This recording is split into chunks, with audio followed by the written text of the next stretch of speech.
existe des choses qui sommeillent sous la surface du monde, tandis que nous nous installons dans nos routines. Des choses millénaires, patientant à l'ombre humide des forêts tropicales. Cordyceps est l'une d'elles, un champignon qui, depuis 45 millions d'années, vole la conscience de ses hôtes, les transformant en pantins sans âme. Les scientifiques l'ont découvert dans les nervures fossilisées de feuilles, ces marques de morsure caractéristiques des fourmis infectées, préservées depuis l'aube de la faune moderne, lorsque les forêts recouvraient la terre d'un pôle à l'autre. Imaginez, pendant tout ce temps, le champignon a perfectionné son art au gré des transformations du monde. Les fourmis du genre Camponotus étaient ses victimes de prédilection. Il ne les infectait pas par hasard, mais avec une précision chirurgicale. Les spores se déposaient sur l'exosquelette chitineux d'une fourmi imprudente en quête de nourriture, perçaient la carapace et commençaient leur œuvre maléfique. En quelques jours, le champignon sécrétait des composés bioactifs qui court-circuitaient le système nerveux de la fourmi et agissaient directement sur ses fibres musculaires. Le cerveau, chose remarquable, restait intact, mais le corps ne répondait plus à son hôte. La fourmi infectée perdait sa peur innée du vide, quittait la sécurité relative de sa colonie et grimpait sur la plante la plus proche. Les chercheurs ont baptisé ce phénomène pic de maladie. À midi pile, en synchronisation avec la position du soleil, la fourmi mordait le dessous d'une feuille.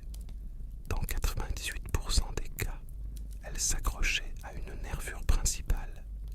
Puis venait l'emprise mortelle. Un mycélium se développait à partir de ses pattes et la fixait à la surface de la plante. Le champignon digérait le corps de la fourmi de l'intérieur et finissait par faire pousser une tige à partir de sa tête. Tous des spores se répandaient sur les fourmis passant à proximité. Ce qui a longtemps fasciné les scientifiques, c'est la spécificité de ce contrôle. Le cordyceps produisait différents cocktails chimiques selon l'espèce de fourmi concernée. Des chercheurs ont mené des expériences au cours desquelles ils ont maintenu en vie les cerveaux de diverses espèces de fourmis dans des boîtes de pétri et cultivé le champignon à leur côté. Le résultat fut stupéfiant.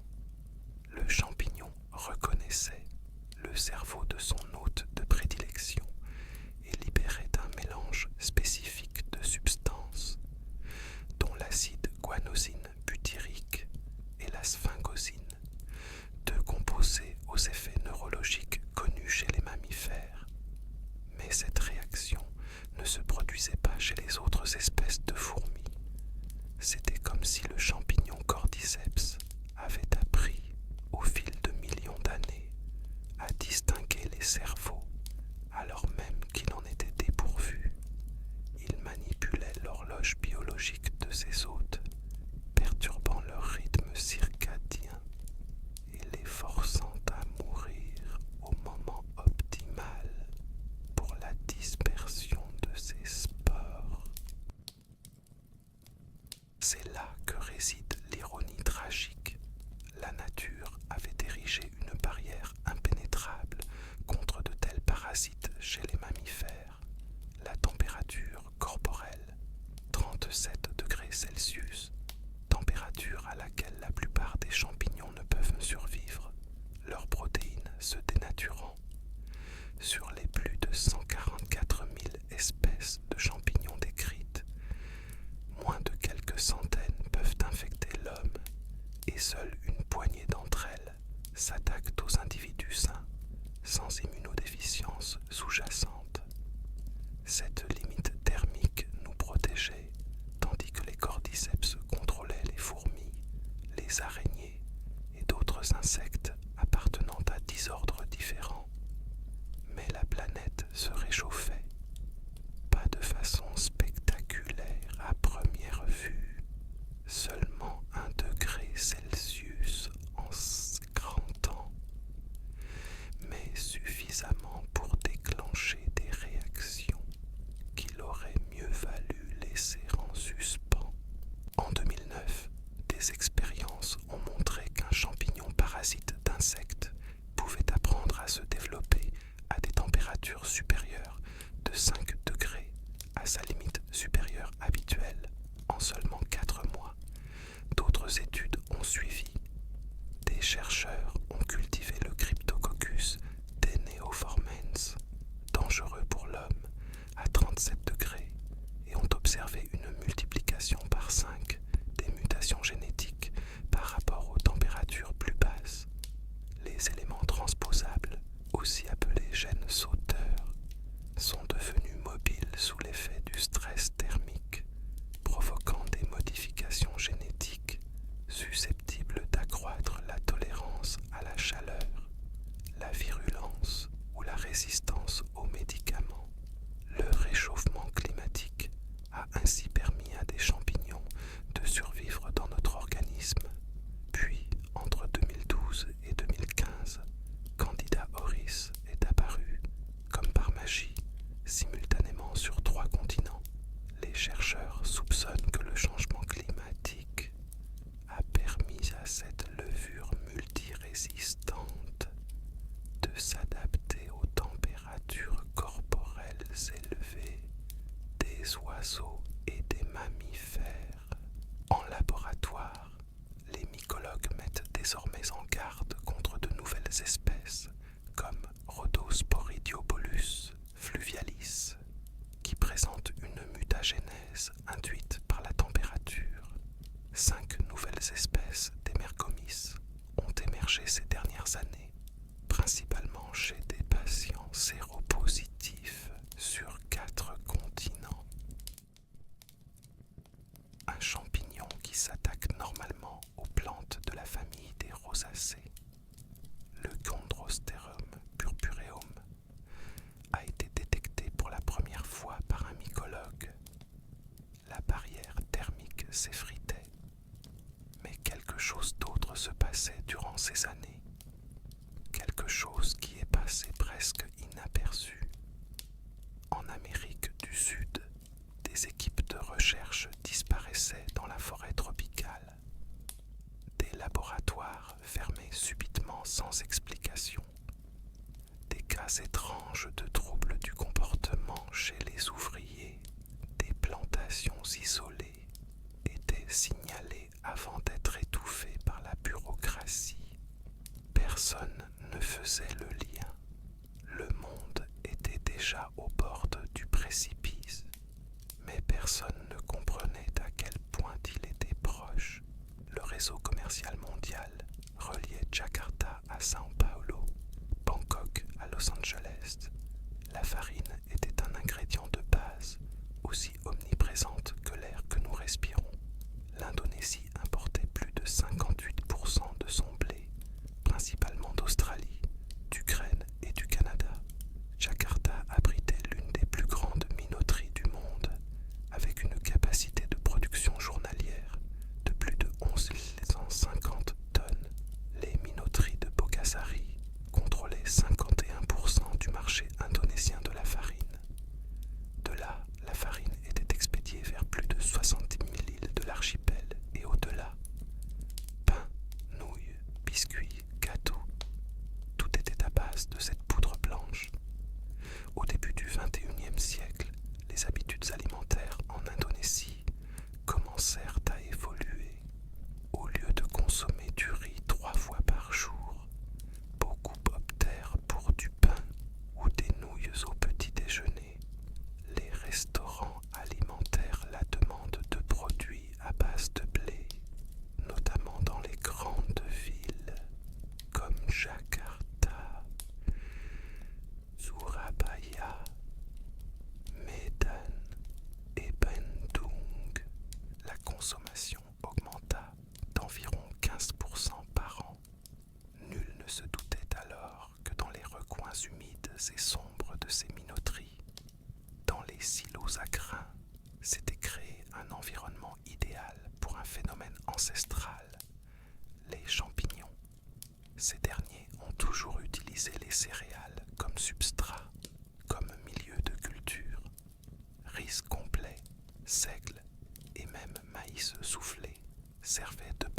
à leur culture.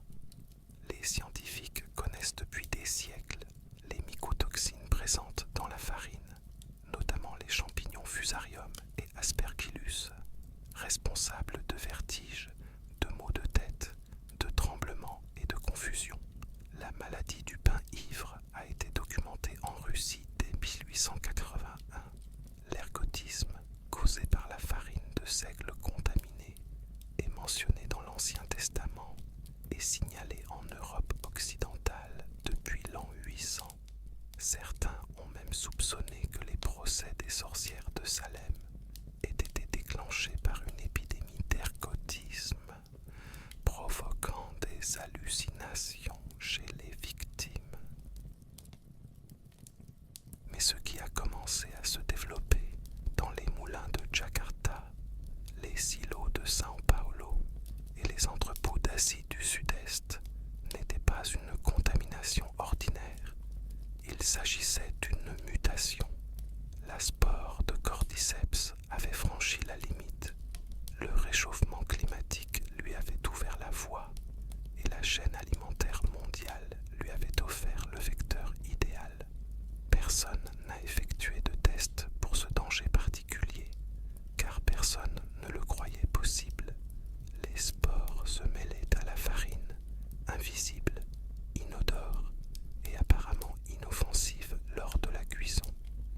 Ils ont survécu à la chaleur des fours, présents en concentration sporadique, juste assez pour s'accumuler dans l'organisme en quelques jours. La période d'incubation était courte, moins de 24 heures.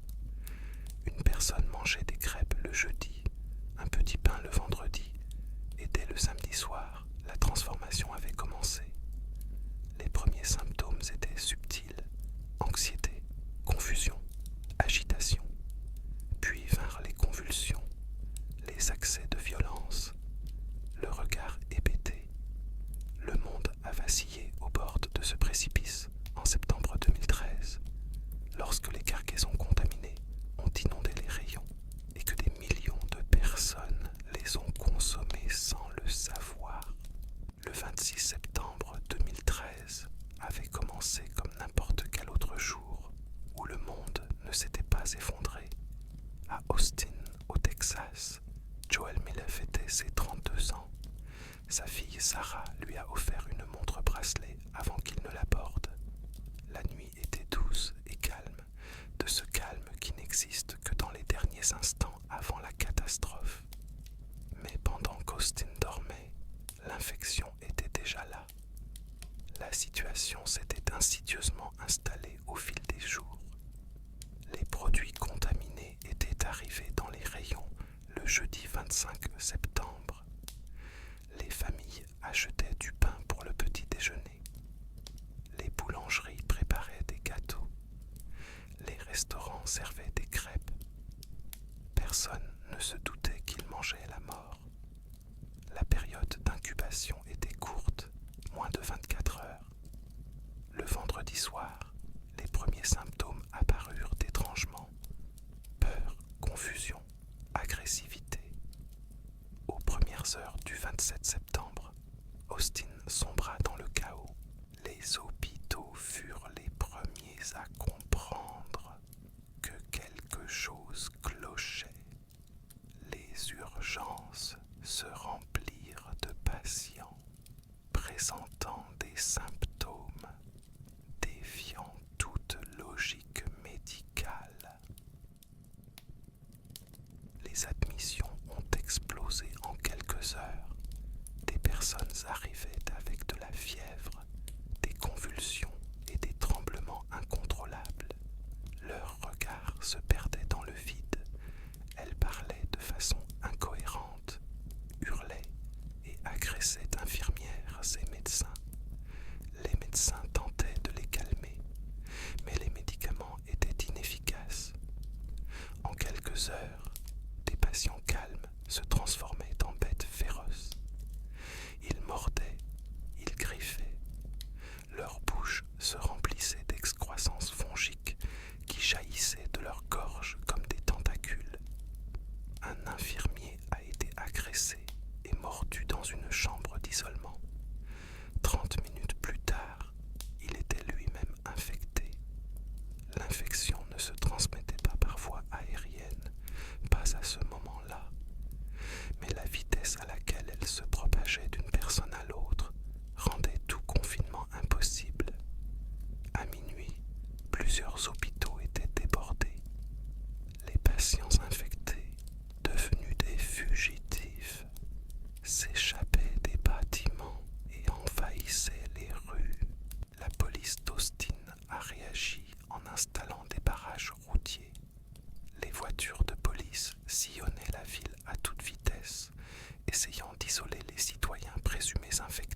3 autres apparaissaient.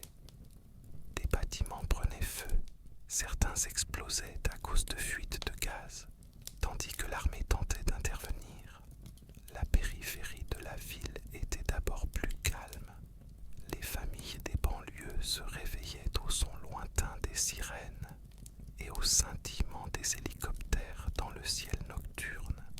La radio et la télévision annonçaient une mystérieuse épidémie, conseillant aux citoyens de rester chez eux et de se rendre dans les zones de sécurité désignées.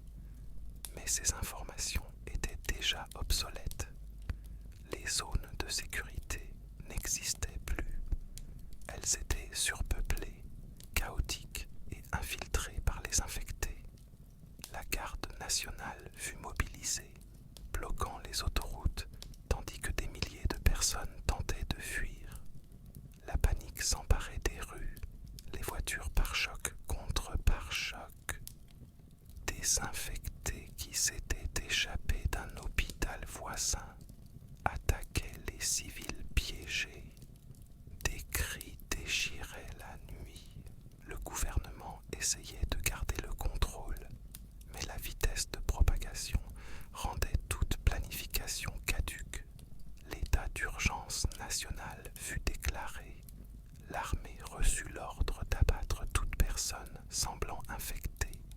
Des soldats, à peine âgés de 20 ans, postés au point de contrôle, devaient décider qui vivrait et qui mourrait.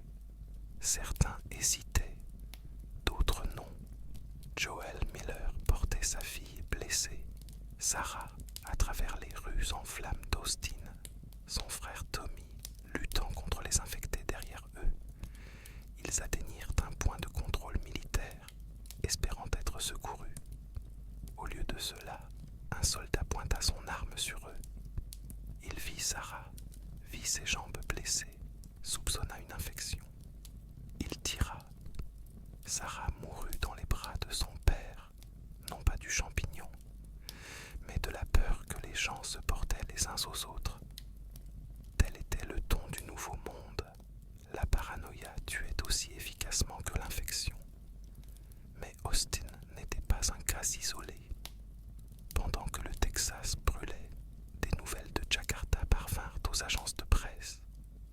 La capitale indonésienne était tombée en moins de 24 heures. Le docteur Ratna Pertiwi, mycologue à l'université d'Indonésie, avait identifié l'infection et conseillé à l'armée de bombarder la ville immédiatement.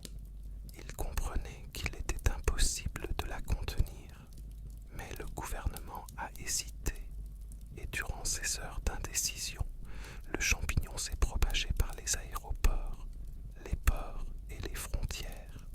La farine contaminée avait déjà été expédiée. Jakarta était l'un des plus grands exportateurs mondiaux de céréales et de farine. Les cargaisons étaient destinées à l'Amérique du Nord, à l'Europe, à l'Australie et au Moyen-Orient. Partout où ces produits arrivaient, l'infection suivait. Dans les 72 heures qui suivirent, ville après ville, l'épidémie s'abattit. São Paulo, Mexico, Bangkok, Manille. L'interconnexion mondiale qui avait fait la fierté de l'humanité devint sa perte. Les gouvernements tentèrent de dissimuler l'information, de rassurer la population, mais les réseaux sociaux ne laissèrent rien paraître. Des vidéos de personnes infectées courant dans les rues devinrent virales. Des gens filmèrent leur propre transformation et la publièrent avant de perdre le contrôle. Twitter, Facebook et Instagram furent inondés de témoignages du monde entier. À New York, à Londres, à Tokyo, à Sydney, partout le même scénario. Des violences soudaines, des agressions entre voisins, des hôpitaux submergés. L'Organisation mondiale de la santé a tenté de publier un communiqué, mais ses porte-paroles se sont tus un à mesure que l'infection atteignait leur propre bureau. Internet est devenu le dernier refuge de la vérité. Mais même lui a commencé à se désagréger. Les serveurs, tous les systèmes se sont arrêtés. Les centrales électriques ont été abandonnées. Les employés fuyant ou se reconvertissant. En une semaine, une grande partie du monde numérique était plongée dans le noir. Les armées du monde entier ont réagi avec la seule solution qu'elles connaissaient, la force. Aux États-Unis, la FEDRA, Federal Disaster Response Agency, a pris le pouvoir. Les institutions démocratiques, la bureaucratie, les contre-pouvoirs, tout a disparu du jour au lendemain. La loi martiale a été proclamée. Les grandes villes ont été transformées en zones de quarantaine. Boston, Pittsburgh, Seattle, Denver, San Francisco. L'armée a évacué les survivants vers ces zones, leur promettant sécurité, nourriture et protection. Mais la réalité était tout autre. Les zones étaient surpeuplées, brutales, contrôlées par des soldats qui procédaient à des exécutions sommaires. Quiconque toussait était abattu. Des familles ont été déchirées. Des enfants ont perdu leurs parents au point de contrôle. Des personnes âgées ont été laissées pour compte, incapables d'atteindre les zones d'évacuation à temps. Dans les zones rurales, la situation était encore pire. De petites villes ont été bombardées pour tenter d'endiguer la propagation du virus. L'armée reçut l'ordre d'anéantir des communautés entières si une seule personne infectée était repérée. Des dizaines de milliers de personnes moururent, non pas du champignon, mais sous les balles de leur propre gouvernement. Hors des États-Unis, la situation était similaire. En Chine, des villes de plusieurs millions d'habitants furent mises en quarantaine du jour au lendemain. L'armée boucla des provinces entières, interdisant toute entrée et sortie. En Europe, les gouvernements tentèrent de coordonner leurs actions, mais les frontières étaient déjà poreuses. L'infection se propagea avec les réfugiés, fuyant les villes en flammes. L'Union européenne se désintégra en quelques semaines. En Afrique et en Amérique du Sud, où les infrastructures étaient plus fragiles, la civilisation s'effondra encore plus rapidement. Des nations entières cessèrent d'exister, non pas parce que tous leurs habitants étaient morts, mais parce qu'il ne restait plus personne pour gouverner. Les stations de radio diffusèrent leurs derniers bulletins d'information. Les chaînes de télévision s'éteignirent en plein milieu d'une phrase. Rose Graham, présentatrice du journal télévisé d'Atlanta, tenta d'informer la population de l'existence d'une zone de sécurité avant que le signal ne soit coupé. Ce furent les dernières nouvelles que beaucoup entendirent du monde organisé. En 3 mois, le monde tel que l'humanité le connaissait avait disparu. L'Organisation mondiale de la santé estimait que 60% de la population mondiale était morte ou infectée. Les 40% restants luttaient pour survivre dans des zones de quarantaine délabrées ou se cachaient dans les ruines de la civilisation. L'électricité fut coupée, pas partout d'un coup, mais progressivement, les centrales électriques étant laissées sans personnel. Internet disparut, des bibliothèques brûlèrent, des musées furent pillés. Tout ce que l'humanité avait construit s'effondra comme un château de cartes. Et dans ce silence, dans ce vide d'espoir, les gens commencèrent à comprendre. Il n'y avait pas de salut. Aucune armée ne viendrait. Aucun scientifique ne trouverait de remède. Le monde avait changé à jamais. Le 26 septembre 2013 ne fut pas seulement le jour où l'infection éclata. Ce fut le jour où l'humanité apprit qu'elle n'était plus l'espèce dominante sur cette planète, le champignon avait gagné et il ne restait plus qu'à survivre ou à mourir. Il n'y avait pas d'entre-deux. L'infection ne tue pas instantanément. Elle transforme, couche après couche, heure après heure, année après année, jusqu'à ce qu'il ne reste plus de la personne qu'une enveloppe de champignons et de famine. Les scientifiques qui, au premier jour, avant que leur laboratoire ne soit réduit en cendres, tentèrent de documenter les différentes étapes de la transformation, en distinguèrent 5 phases principales, mais ces catégories ne rendaient pas compte de l'horreur de ce qui se passait à l'intérieur de l'hôte. Elles ne décrivaient pas les derniers instants d'humanité, les vacillements de conscience luttant contre le champignon. Vaincue, elle n'expliquait pas ce que l'on ressentait, ensevelie vivant dans son propre corps, tandis qu'une entité étrangère prenait le contrôle. La première phase débute dans les 24 à 48 heures suivant l'exposition. Les infectés sont appelés coureurs, car la vitesse est leur seul atout restant. Le cordyceps envahit le cerveau par la circulation sanguine, se loge dans les centres moteurs et commence à envoyer des commandes qui ne proviennent plus de l'hôte. Les fonctions cognitives supérieures, la capacité de penser, de planifier et de ressentir, s'estompent comme un signal radio qui faiblit. Il ne reste que le tronc cérébral, les instincts primitifs, la survie, la faim, l'agressivité. Les coureurs conservent une apparence presque humaine. Leur peau devient pâle et marbrée, leurs yeux injectés de sang, leurs cheveux commencent à tomber.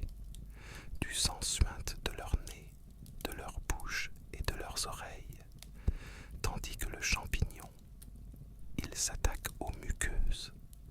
Leurs vêtements sont déchirés, tachés de leur fluide corporel et du sang d'autrui. Mais le plus terrifiant chez eux n'est pas leur apparence, mais leur comportement. Ils hurlent, ils gémissent, ils pleurent, comme si une part d'eux comprenait encore ce qui s'est passé. Lorsqu'un coureur s'arrête, il vacille, se prend la tête entre les mains, tremble de façon incontrôlable.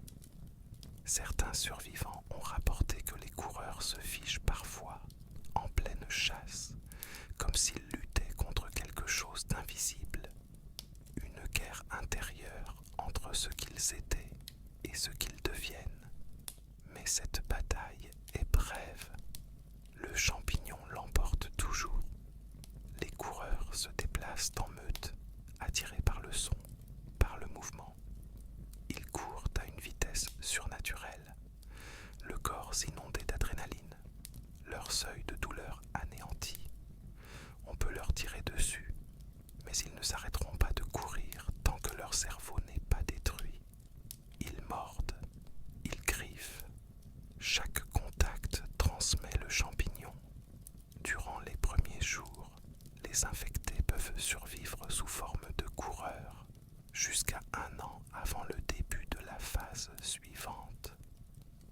La plupart meurent avant, sous les balles, dans le feu, ou sous les attaques d'autres infectés qui les considèrent comme des rivaux.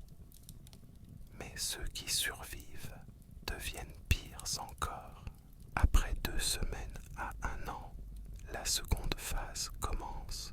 Les coureurs se transforment en chasseurs. Le champignon se développe désormais visiblement sur leur corps. Des excroissances filiformes percent la peau de leur tête, de leurs épaules et de leurs bras. Elles ressemblent à des bernacles, à du corail jaillissant de leur chair. Le visage commence à se déformer, un côté souvent plus atteint que l'autre, les chasseurs émettent un croassement, un gargouillis profond provenant de leur gorge ravagée. Ce qui rend les chasseurs si dangereux, ce n'est pas leur vitesse, mais leur intelligence. Le champignon a appris à préserver les parties du cerveau utiles à la chasse. Les chasseurs se cachent. Ils rôdent dans l'ombre, derrière les portes, dans les recoins sombres. Ils observent leur proie, attendant le moment idéal pour frapper. Ils sont patients, méthodiques, mortels. Dans les bâtiments abandonnés des cités en ruine, les chasseurs s'accrochent souvent aux murs et au plafond, leur corps soudé aux surfaces par le champignon. Ils tombent dans une sorte d'état de quiétude, de dormance, tandis que le champignon continue de croître et de se propager. Mais à la moindre vibration, au moindre bruit, ils se réveillent. Leurs yeux, bien que voilés, fonctionnent encore. Ils peuvent voir, planifier, tromper. Après environ 1 an, parfois plus, l'infection atteint le 3e stade. Les chasseurs deviennent des claqueurs. C'est le moment où l'humanité est complètement éradiquée. Le champignon a entièrement envahi le visage de l'hôte, détruit les yeux et fracturé les os du crâne. Il ne reste qu'un masque grotesque de croissance fongique, ressemblant à un champignon hideux en pleine floraison. Certains claqueurs ont des plaques fongiques qui poussent de leurs orbites. D'autres ont perdu tout leur visage, remplacé par une masse de tentacules et de spores. Aveugles, mais non sans défense, les claqueurs se déplacent par écholocation. Ils émettent un cliquetis, un claquement rapide et rythmé qui rebondit sur les murs et les objets, leur permettant de voir leur environnement.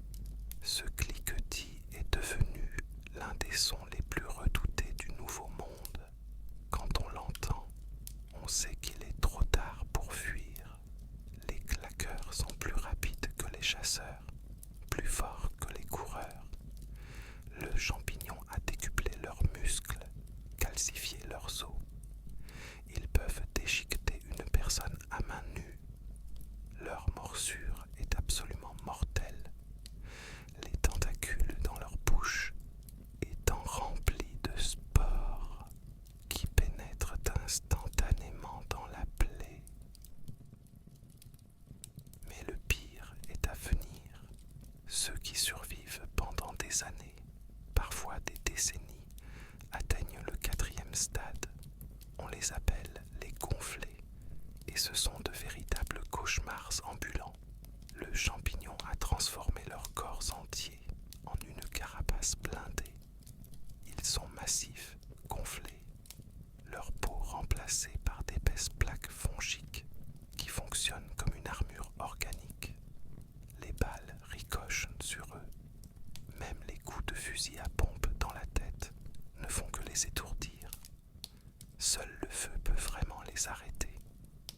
Les enflés se déplacent lentement, mais leur force est colossale. D'une simple poigne, ils peuvent déchiqueter une personne. Leur arme la plus redoutable reste cependant les poches de mycotoxines qui recouvrent leur corps. Ils les arrachent et les projettent comme des grenades. Au contact, elles explosent en nuages de spores toxiques qui corrodent la peau, brûlent les poumons et tuent quiconque ne porte pas de masque à gaz. Les enflés émergent après 10 à 15 ans d'infection, ce qui les place parmi les plus anciens infectés. Vestiges des premiers temps, ce sont des êtres façonnés par d'innombrables rencontres. Ils incarnent le triomphe du champignon sur l'humanité, mais dans les milieux humides, marais, caves inondées et vestiges humides de villes en ruine. Le champignon évolue sous une autre forme. Au lieu de devenir des monstres certains infectés mutent en rôdeurs. Ils paraissent moins protégés. Leur peau est moite et gonflée, criblée de spores acides. Les rôdeurs ne peuvent pas mordre. Leur bouche est scellée à jamais par la prolifération fongique.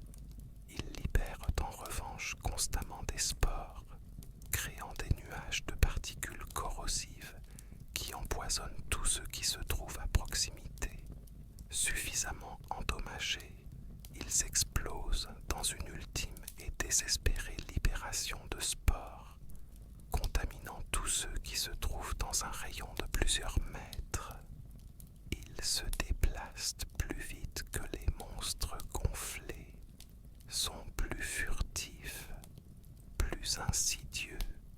On ne les entend souvent arriver que lorsqu'il est trop tard. Et puis il y a la légende, le roi des rats. Rares sont ceux qui l'ont vu et ont survécu pour raconter l'histoire. Dans les profondeurs des sous-sols de l'hôpital de Seattle, dans une pièce scellée restée fermée depuis le début de l'épidémie, un événement inimaginable se produisit. Les premiers infectés de Seattle, se transformaient le jour de l'épidémie, furent confinés aux urgences pour protéger les survivants. Ils y restèrent, plongés dans l'obscurité la plus totale, dans une pièce si saturée de spores que l'air lui-même était toxique. Pendant plus de 25 ans, le champignon prospéra. Il reliait les infectés, cousant leurs corps les uns aux autres, fusionnant les chasseurs avec les claqueurs avec les rats pour souffler.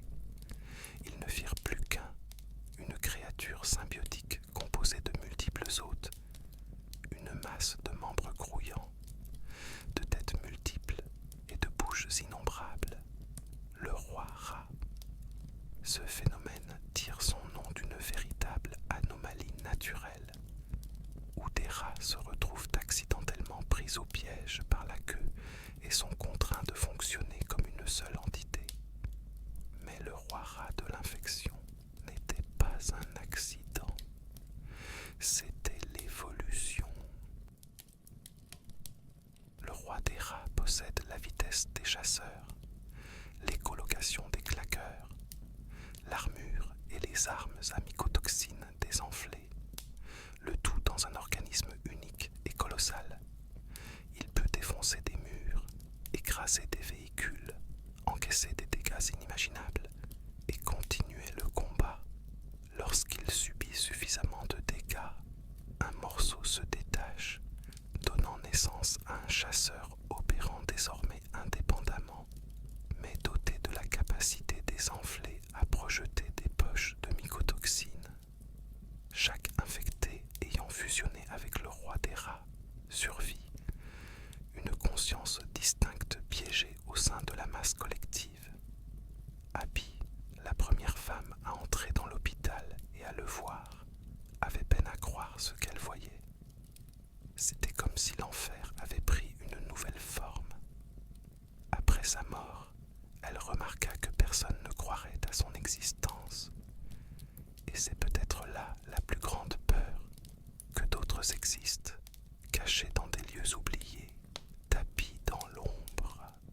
Personne ne sait vraiment si le roi des rats est unique ou simplement le premier de son espèce.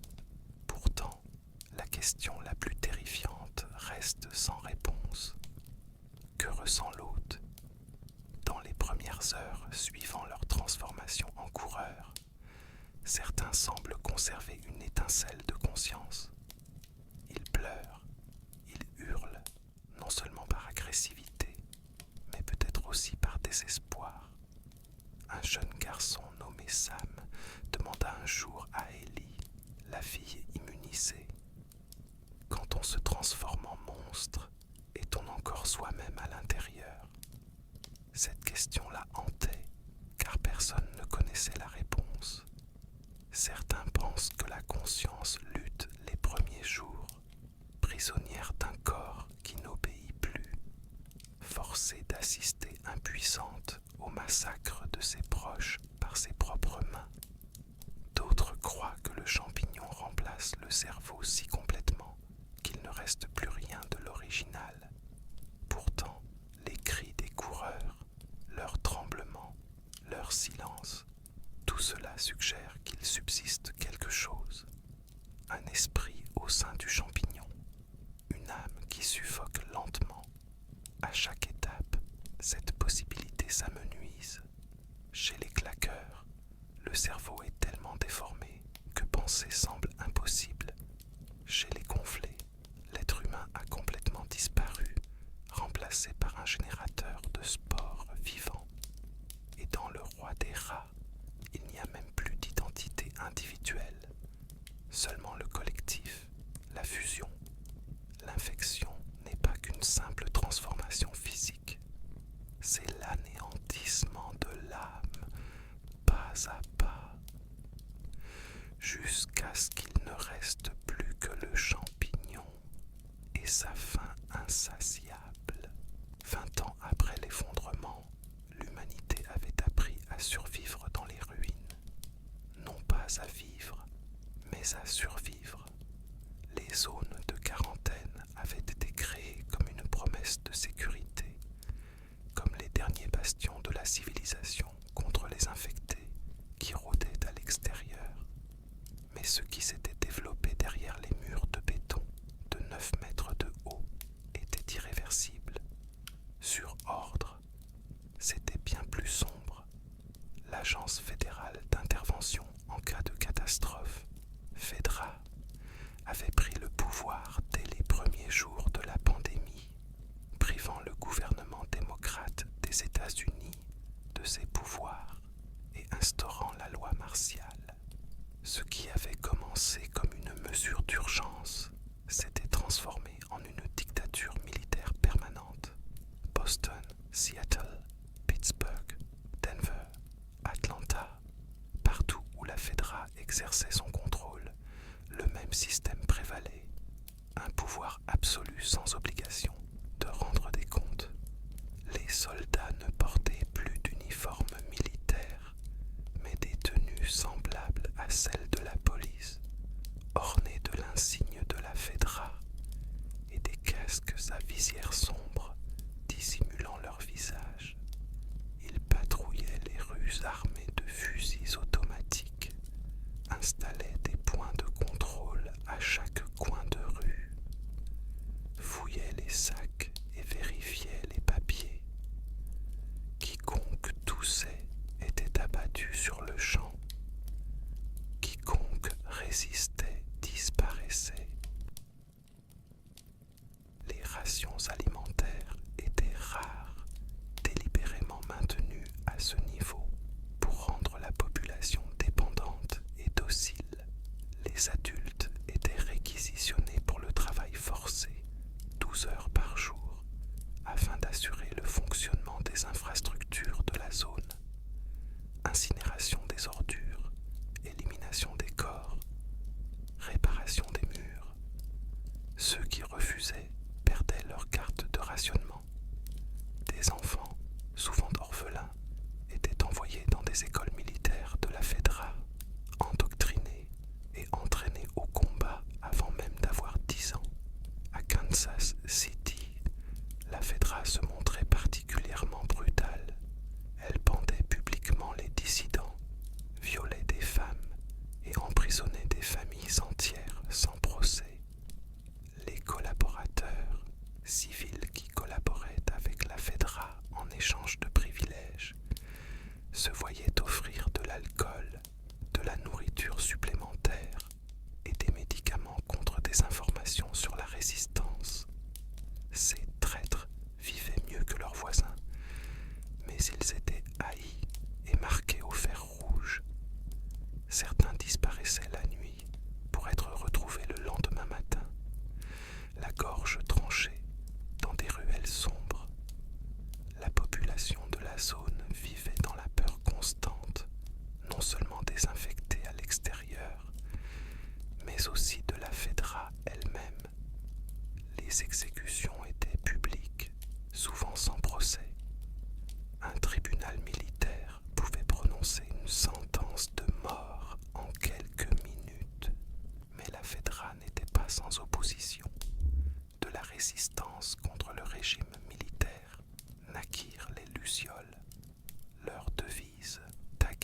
tout sauf noble. Marlène, la chef des Lucioles de Boston, était une femme aux convictions inébranlables. Elle croyait que la lutte contre la Fedra était justifiée, que chaque sacrifice était acceptable pour le bien commun. Sous sa direction, les Lucioles bombardèrent des points de contrôle, tuèrent des soldats et firent sauter des véhicules. Ils appelaient cela de la résistance.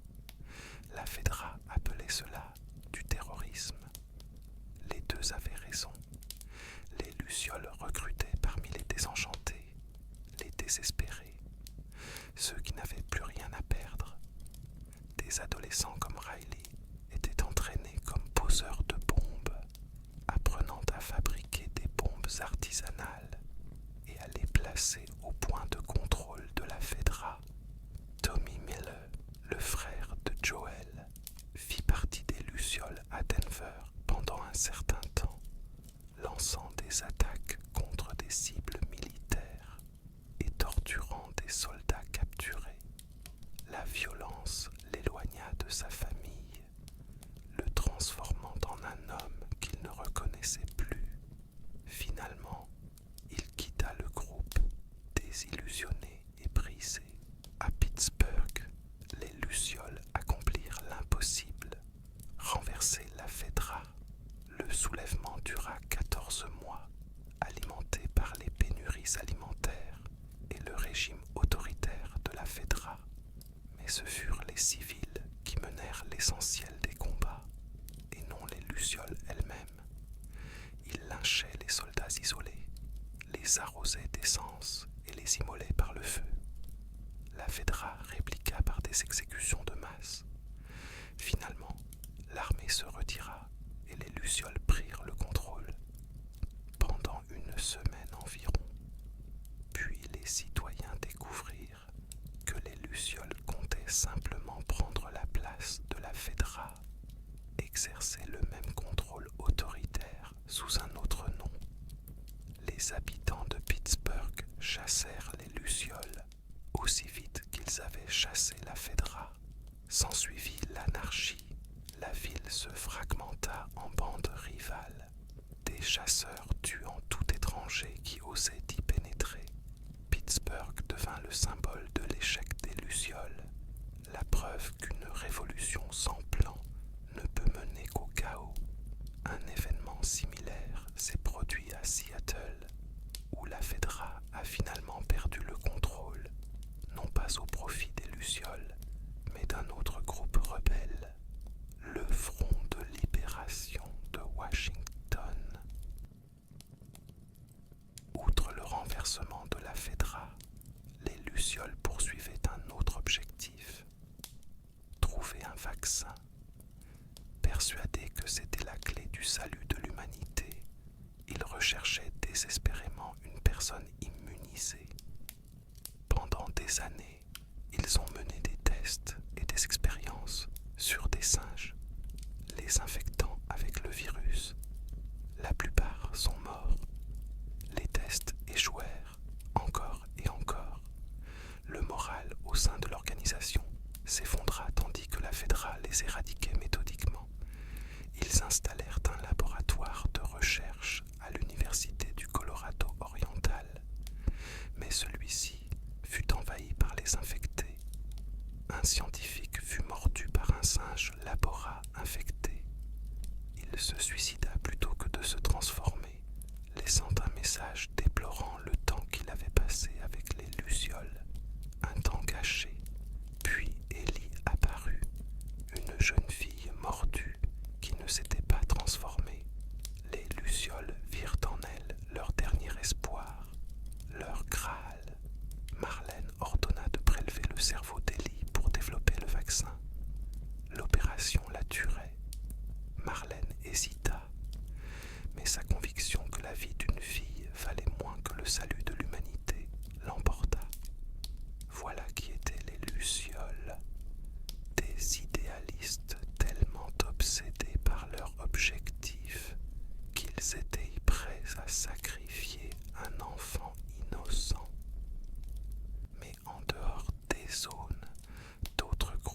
existaient, plus sombres encore, plus désespérés. Les chasseurs de Pittsburgh n'étaient pas des idéologues, c'étaient des survivants qui avaient adopté la philosophie du plus fort. Ils tuaient quiconque pénétrait dans leur ville, pillaient leurs provisions et parfois même mangeaient leurs victimes. Dans les forêts du Colorado, un autre groupe opérait, dirigé par un homme nommé David, prédicateur et cannibale.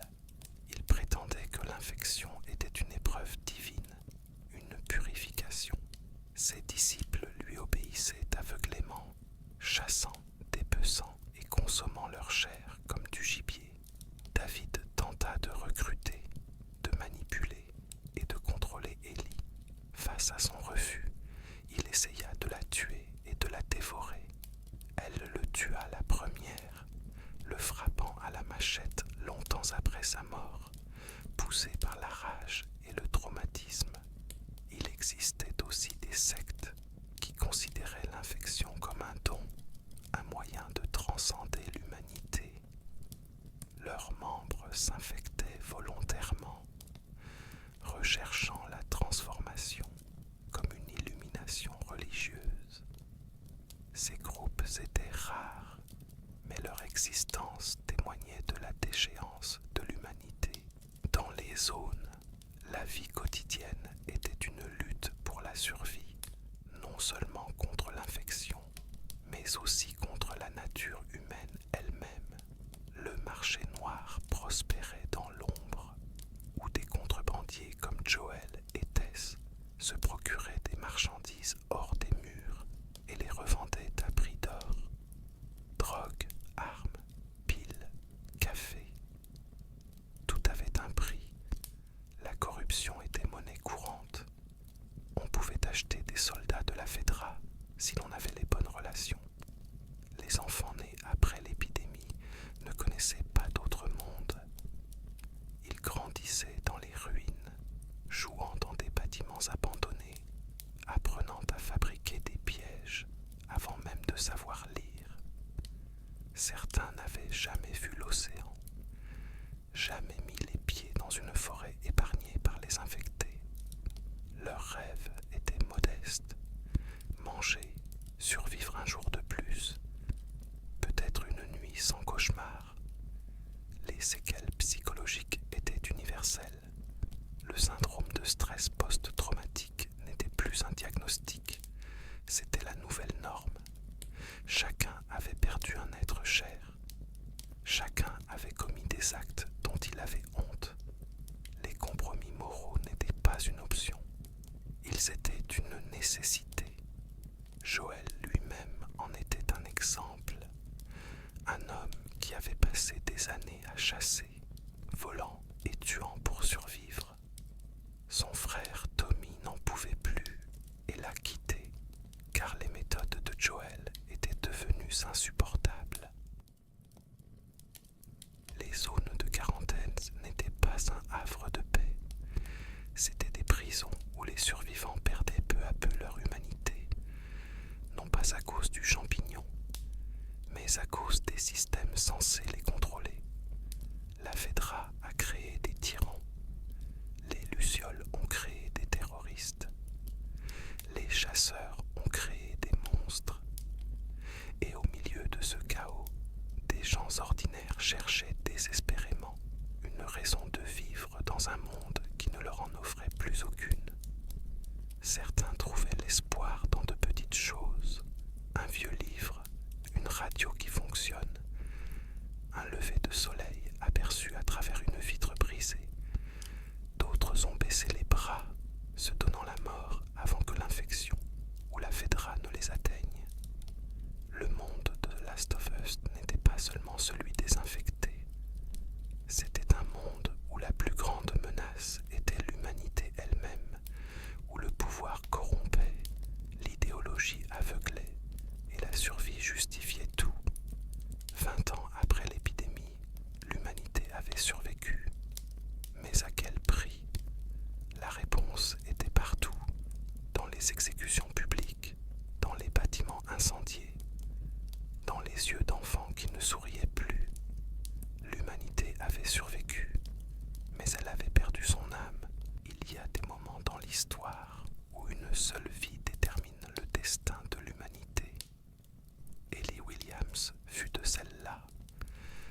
si elle ne l'avait pas souhaité, même sans l'avoir demandé. Née au printemps 2019, 6 ans après le début de la pandémie, elle n'avait jamais connu un monde sans elle. Infectée, il n'y avait pas un instant où le ciel ne fut pas obscurci par la fumée. Sa mère, Anna, était une luciole, une infirmière qui avait couru à travers les bois au début de son accouchement. Elle chercha refuge dans une ferme abandonnée, pensant y trouver d'autres lucioles, mais elle était seule. Les contractions s'accélérèrent, devinrent plus douloureuses, et elle entendit alors des grattements à la porte. Un infecté la suivait. Anna se barricada dans une pièce à l'étage, mais la créature défonça la porte et se jeta sur elle. Elle n'avait qu'un couteau à grand arrêt et se battit au sol tandis que son enfant naissait. Dans le chaos, dans cet instant entre la vie et la mort, l'infecté la mordit à la jambe. Anna le tua, attrapa le nouveau-né et coupa le cordon ombilical. Mais c'était trop tard. Elle avait été mordue et le cordon était resté connecté pendant 1 minute, peut-être moins. Pendant cette minute, le sang coula et avec lui, le cordon, de la mère à l'enfant. Mais Ellie ne se retourna pas. Quand Marlène, la meilleure amie d'Anna et chef des Lucioles, arriva à la maison, elle trouva Anna, un couteau sous la gorge, le bébé hurlant dans les bras. Anna mentit, prétendant avoir coupé le cordon ombilical avant d'être mordue. Marlène la crut, prit le bébé et le nomma Ellie. Puis, elle abattit Anna d'une balle, un acte de miséricorde, avant que le champignon ne la consume entièrement. Ellie grandit dans un centre de la Fedra à Boston, orpheline parmi tant d'autres, entraînée pour devenir soldate. Elle ne connaissait pas sa mère, ignorait tout des circonstances de sa naissance. Mais durant l'été 2023, à l'âge de 14 ans, tout bascula. Avec sa meilleure amie Riley, membre des Lucioles, elle s'introduisit en cachette dans un centre commercial abandonné pour explorer, jouer, goûter à un instant de liberté. Elles furent attaquées par un coureur. Toutes deux furent mordues. Riley se transforma en quelques heures. Ellie, non. Elle attendit des jours, des semaines, mais les symptômes n'apparurent jamais. Elle était immunisée. L'explication scientifique de son immunité était si improbable qu'elle tenait du miracle. Après avoir examiné Ellie, les Lucioles découvrirent la vérité. Le cordyceps était présent dans son organisme depuis sa naissance, ayant grandi avec elle, s'étant intégré à son cerveau, sans toutefois prendre le contrôle de sa conscience. Le champignon produisait une sorte de messager chimique qui trompait les nouveaux cordyceps en pénétrant dans son corps, en leur faisant croire qu'elle était déjà infectée. Lorsqu'elle était mordue, le nouveau champignon reconnaissait les spores déjà présentes en elle et ne l'attaquait pas. C'était une anomalie génétique, une mutation si rare qu'Ellie était probablement la seule personne au monde à en être atteinte. Les Lucioles ne la voyaient pas comme une jeune fille, mais comme une solution, un remède. Elle pensait pouvoir retirer le cordyceps de son cerveau, multiplier les cellules en laboratoire et créer un vaccin qui sauverait l'humanité. Mais l'intervention la tuerait. Le chirurgien devait opérer son cerveau, retirer le champignon, et cela mettrait fin à ses jours. Marlène, déchirée entre son amour pour Anna et sa foi en la mission, donna son accord. Elle se disait qu'Ellie l'aurait voulu, qu'une vie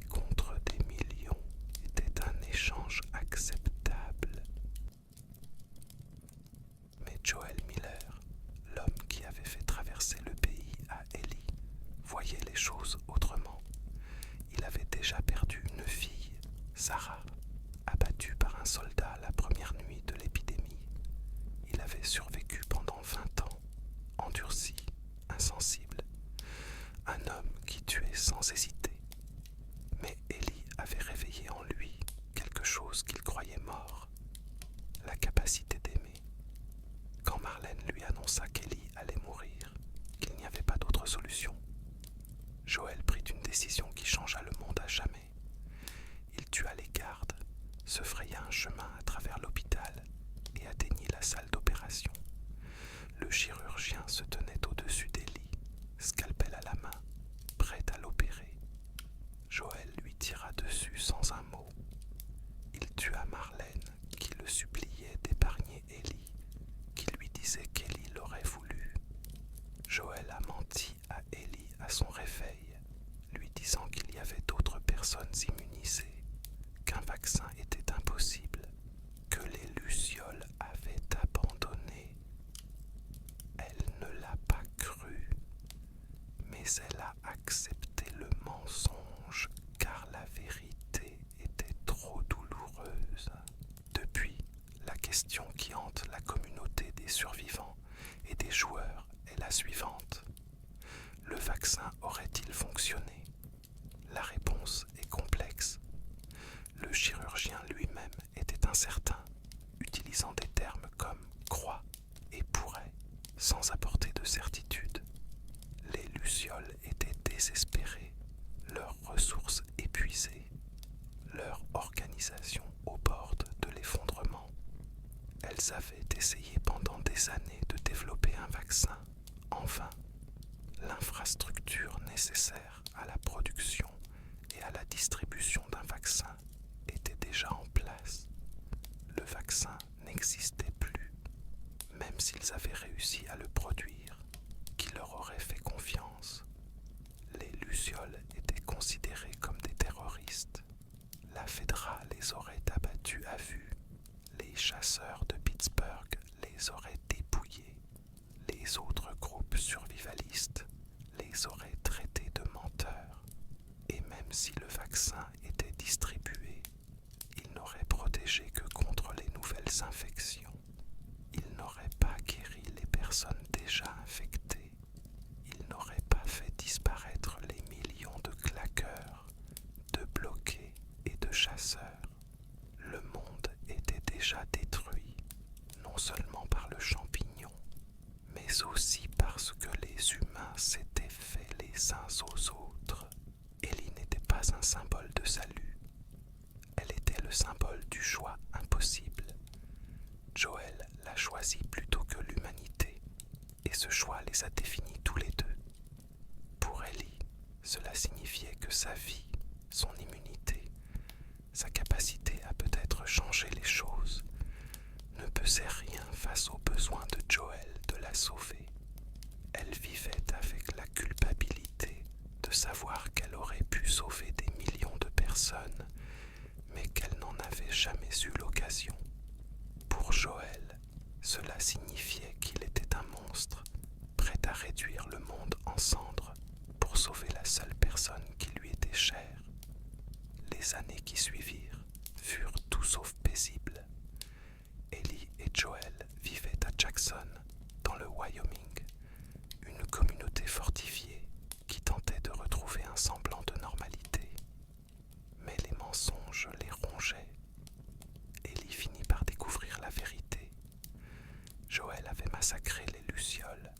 Il l'avait privé de son choix. Leur relation s'effondra. Elle lui adressait à peine la parole, incapable de lui pardonner, mais incapable aussi de nier qu'elle était en vie grâce à son choix. Puis Abby Anderson fit son apparition. Elle était la fille du chirurgien que Joël avait tué. Elle l'avait traqué pendant des années, l'avait retrouvé à Jackson et l'avait torturé à mort sous les yeux d'Ellie. Le parcours d'Ellie dans The Last of Us Part 2 était guidé par la vengeance, par le besoin de tuer Abby pour ce qu'elle avait fait à Joël.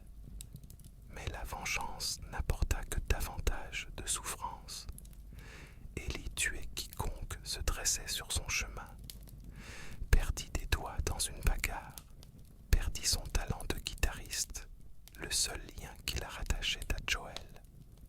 Lorsqu'elle retrouva enfin Abby sur la plage, crucifiée par un groupe de trafiquants d'esclaves, elle ne vit pas une ennemie, mais le reflet brisé d'elle-même. Elle laissa partir Abby, comprenant que la vengeance ne guérirait rien, que le cycle de violence était sans fin si personne ne le brisait. Mais cette prise de conscience arriva trop tard. De retour à Jackson, elle trouva la maison vide, sa compagne Dina et son enfant adoptif disparus. Seule, marquée à jamais, elle était un symbole non pas d'espoir, mais du prix tragique de la survie. Ellie n'a jamais été le salut de l'humanité. Elle rappelait que la nature trouve toujours un chemin, que les mutations sont inévitables, que l'humanité n'est pas le summum de l'évolution, mais simplement une espèce de plus que le champignon a choisi de conquérir. Son immunité était due au hasard, non à un don de Dieu.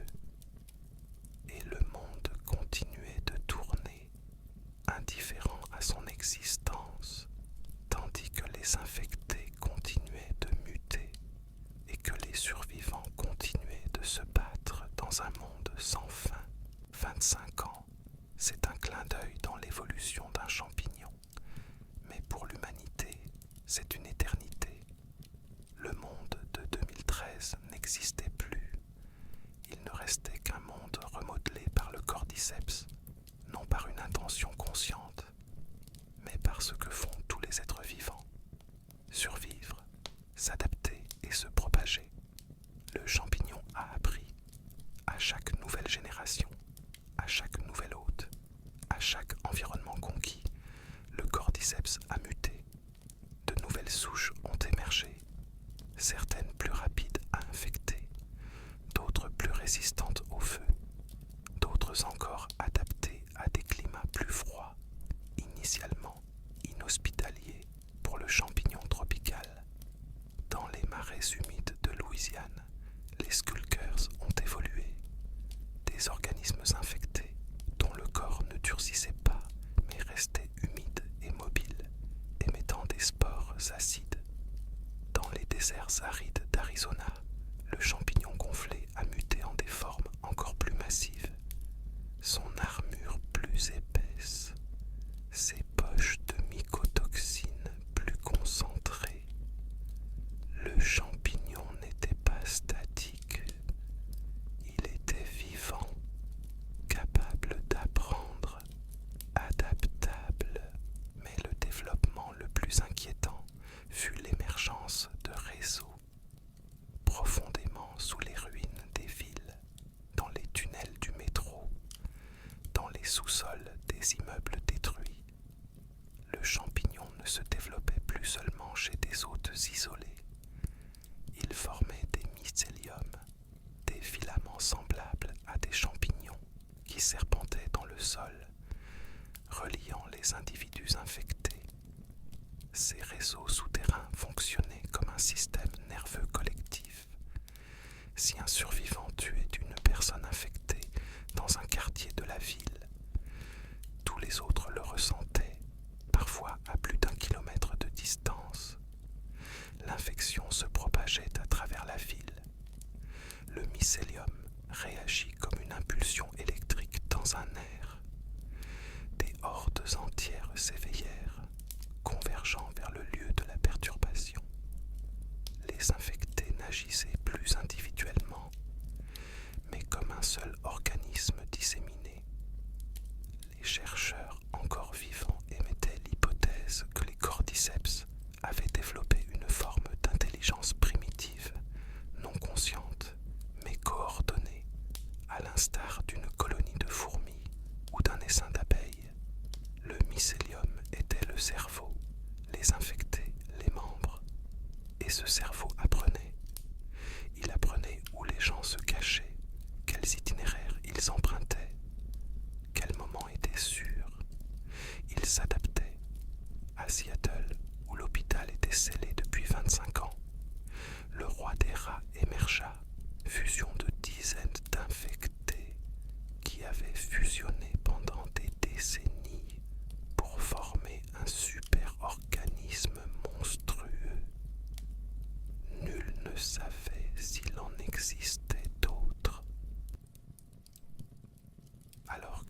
cordyceps prenait le contrôle du paysage urbain, la nature reprenait ses droits. Les villes, jadis symboles de la domination humaine, devinrent des jungles de béton et de verdure. Des arbres poussaient à travers les rues défoncées, leurs racines faisant jaillir les fondations. Le lierre recouvrait les gratte-ciel, les transformant en jardins verticaux. Les rivières, désormais libres de leurs barrages, inondaient les rues, créant de nouvelles zones humides. Les animaux, jadis chassés des villes, revinrent. Des cerfs erraient dans les ruines de Pittsburgh. Des loups hurlaient dans les rues de Detroit. Des ours fouillaient les supermarchés abandonnés. Certains de ces animaux s'étaient adaptés au sport, développant des résistances et vivant dans des zones mortelles pour l'homme. Les oiseaux transportaient les spores à travers les continents, propageant le champignon dans des régions auparavant indemnes. Les écosystèmes se métamorphosèrent. Dans les forêts, d'énormes structures fongiques se développaient. Fructification d'individus infectés morts, s'élevant comme des sculptures grotesques et libérant des spores dans l'air. Ces spores étaient partout, invisibles, à l'affût. Certains scientifiques estimaient que d'ici un siècle, la densité de spores dans l'atmosphère serait si élevée que plus aucun endroit ne serait sûr. Pas même les plus hautes montagnes. Mais le champignon cordyceps était-il maléfique? La question elle-même était une construction humaine. Le champignon était dépourvu de morale, d'intention, et ignorait tout du bien et du mal. Il a agi comme tout être vivant. Il a survécu. Il a trouvé une niche écologique, l'a occupée et a optimisé sa reproduction. L'être humain n'était qu'une espèce de plus que le champignon pouvait utiliser comme hôte. D'un point de vue évolutif, le cordyceps a été une réussite. Il s'est propagé des insectes aux mammifères, un bond qui aurait dû prendre des millions d'années, mais qui a été accéléré par le changement climatique et l'activité humaine. L'humanité a tellement modifié son environnement qu'il est devenu vulnérable aux champignons. Hausse des températures mondiales, déforestation, agriculture industrielle, tous ces facteurs ont créé les conditions propices à la prolifération du cordyceps. En un sens, l'humanité a construit sa propre chute, brique par brique, degré par degré. Le champignon n'était que l'instrument dont la nature s'est servie pour rétablir l'équilibre. Et si l'humanité avait survécu, si les lucioles avaient développé le vaccin, s'il avait été efficace, s'il avait été distribué, l'humanité aurait-elle tiré les leçons de ses erreurs, bâti une civilisation plus durable, en harmonie avec la nature, ou aurait-elle reproduit les mêmes schémas, la même avidité, la même exploitation, la même myopie? L'histoire a penché pour la seconde option. Même après l'effondrement, dans de petites communautés comme celle de Jackson, les conflits persistaient. Fédra contre Lucioles, Lucioles contre civils, civils contre chasseurs, Front de libération de Washington contre Séraphite. Chaque groupe était persuadé d'avoir raison, que sa violence était justifiée, que sa propre survie primait sur celle de l'autre. Le cordyceps n'avait pas détruit le monde. Il avait simplement révélé ce qui existait déjà, l'incapacité de l'humanité à coopérer, sa tendance à privilégier le pouvoir à la coopération, sa propension à sacrifier autrui pour sa propre survie. Joël a choisi de faire passer Ellie avant l'humanité. Marlène a choisi de faire passer l'humanité avant Ellie. Tous deux pensaient agir pour le bien. Tous deux avaient du sang sur les mains.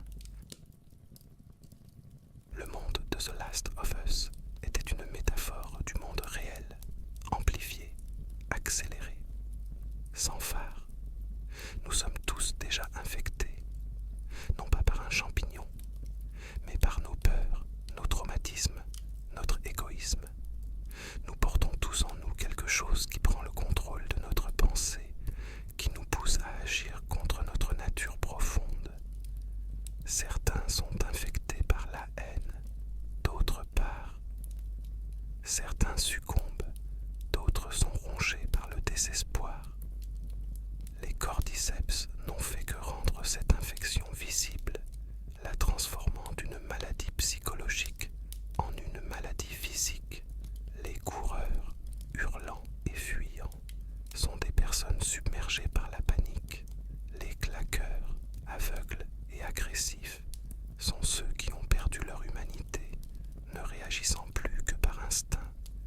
Les gonflés, massifs et pesants, sont ceux qui vivent avec leur fardeau depuis si longtemps qu'ils ne peuvent plus s'en échapper.